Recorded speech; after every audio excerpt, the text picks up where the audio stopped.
Good evening. আশা করি তোমরা সবাই সুস্থ আছো, ভালো আছো। শুরু করছি একটা নতুন ভিডিও। আর গুড ইভিনিং বললাম কারণ সন্ধ্যাবেলা এটা তো মেয়ের জন্য একটু নতুন কিছু খাবার বানানোর চেষ্টা করলাম।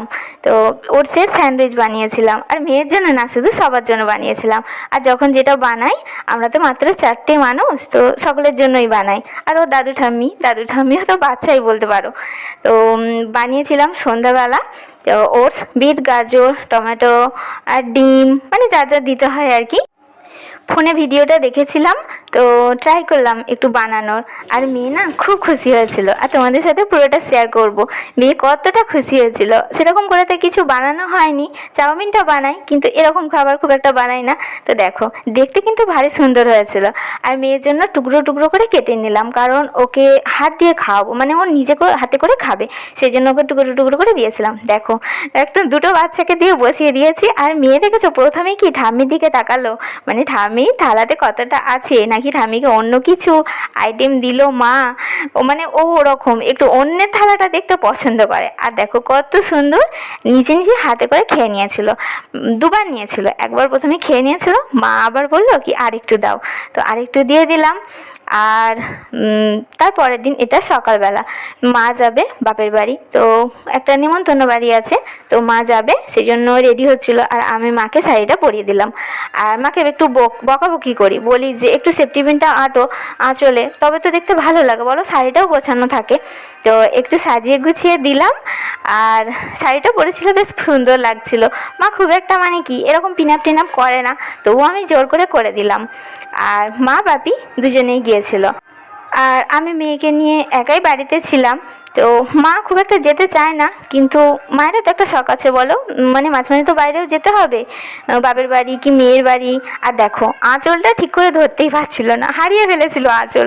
তো তারপর আমি আবার ধরে দিলাম এসে, তো সাজিয়ে গুছিয়ে দিলাম আর কি। আর মেয়ের সাথে একে বলছিলাম যে আমি ঠামিকে সাজিয়ে দিচ্ছি, তুমি দাদাকে সাজিয়ে দেবে। আর ওই দেখো, বলতে না বলতে একদম দাদার সাথে দাঁড়িয়ে আছে।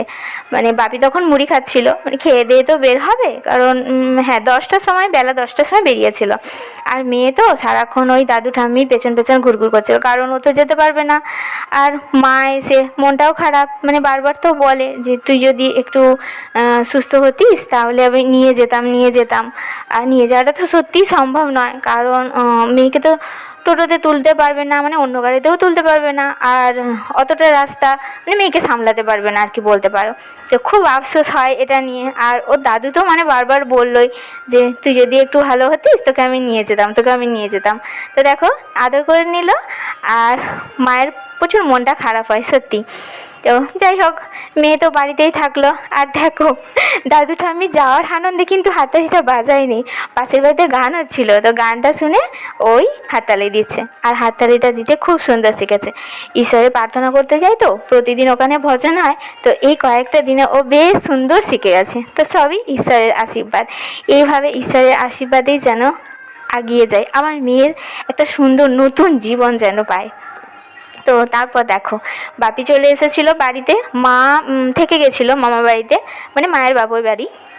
তো বাপি মেয়ের জন্য কি এনেছে দেখো, নাতনির জন্য এনেছে কি হজমলা। আর মেয়ে ওটা খেতে খুব ভালোবাসে কিন্তু। আর আমিও নিয়ে একটু বেশ ওর সাথে নেমান করলাম, মানে দেবো না এরকম করছিলাম।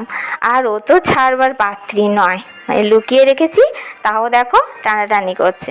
প্যাকেটে ছিল না, তাও ওটা মানে কি কেটে কেটে ওর ভেতরেরটা নেবে। তো আর সন্ধ্যাবেলা ঠাম্মি নেই, মানে পড়তে বসা হবে না, কারণ মাই তো পড়তে বসায় ওকে। দেখো চেয়ারটা ফেলেছে কেন জানো তো, ওখানে বই ব্যাগ আছে, ওই বইয়ের ব্যাগটা নেবে। একটু বুদ্ধি হয়েছে যে বইয়ের চেয়ারটা ফেলে দিয়ে তাহলে বইয়ের ব্যাগটা আমি নিতে পারবো। আর আজ আমি খুব খুশি, কারণ মেয়ে না ফু দিতে শিখেছে। এই ফু দেওয়াটা এইসব বাচ্চাদের ক্ষেত্রে অনেক বড় ব্যাপার, মানে ব্রেন খুব ভালো কাজ করবে। যত ফু দেবে বেশি তত ব্রেন, মানে ও ফু দিলে কি ব্রেনে চাপ পড়ে। তো মানে থেরাপির ওখান থেকে বলেছিলেন যে ওকে ফু দেওয়াতে হবে, তখন তো কিছুতেই পারিনি, মানে ফু দিতে পারতো না। তো দেখো, তোমাদের সাথে পুরো ভিডিওটা করে আমি শেয়ার করেছি। আমার না এত আনন্দ হচ্ছিল, ও তোর মেয়ে যত ফু দিচ্ছিল আমি তত পাশ থেকে বলছিলাম আরও জোরে করো, আরও জোরে করো। তো ও তো প্রথমে থুতু বের করছিল, তারপর খুব সুন্দরভাবে ফু দিচ্ছিল। তো এটাও তোমাদের সাথে শেয়ার করলাম। ঈশ্বরের আশীর্বাদ এইভাবেই যেন ঝরে পড়ে আমাদের ওপরে। তো সবাই সুস্থ থেকো তোমরাও, আর সকলেই ভালো থেকো। ঈশ্বরের কাছে প্রার্থনা করি সকল সন্তান সুস্থ থাকুক, ভালো থাকুক। আর ভিডিওটা ভালো লাগলে অবশ্যই লাইক, কমেন্ট, শেয়ার করবে।